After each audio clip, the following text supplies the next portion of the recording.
యేసయ్యా యేసయ్యా యేసయ్యా నీ కృపతో నన్ను పంపుము. సాగని నా పయనం అలయక ప్రతి ప్రయాణం, చేరని ప్రతి హృదయం, అందని ప్రతి గ్రామం.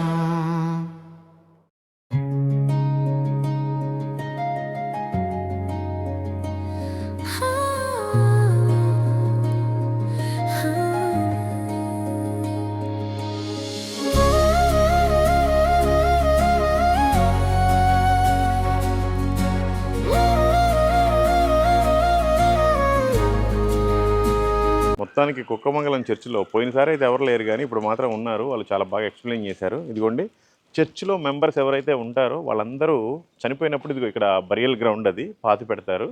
ఇదిగోండి 24-25 సంవత్సరంలో ఈ 9 మంది చనిపోయారు, ఈవెన్ పోపు గారితో సహా. కాబట్టి వెనక్కి వెళ్దాం. వెనకాల ఒక పెద్ద హిస్టరీ ఉంది, మీకు చెప్తే గూస్ బంప్స్ వస్తాయి. అలాంటి హిస్టరీ ఉంది.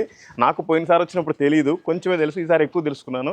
అది మీ ముందుకు తీసుకొచ్చే ప్రయత్నం చేస్తాను. రండి.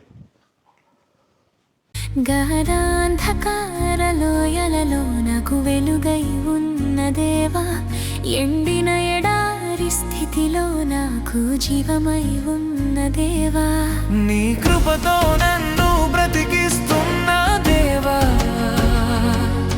నీ ప్రేమతో నన్ను పోషిస్తున్న దేవా,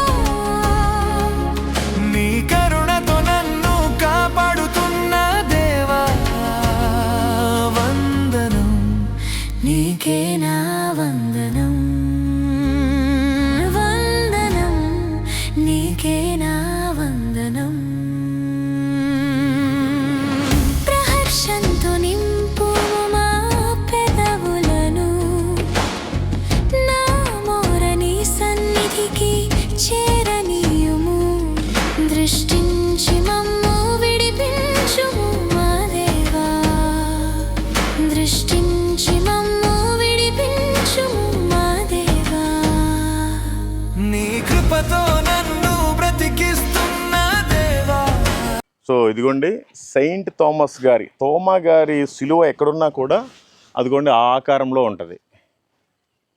అయితే అసలు తోమా గారు ఇక్కడికి ఎందుకు వచ్చారు మన భారతదేశానికి? ఇదిగోండి ఇక్కడ రాసుంది, the way, the through, the life. ఎవరు? యేసు ప్రభు వారే. ఆయనే మనకి మార్గము, ఆయనే మనకు సత్యము, ఆయనే మనకి జీవము. కాబట్టి ఈ విషయాన్ని చెప్పడానికి ఆయన భారతదేశం వచ్చాడు.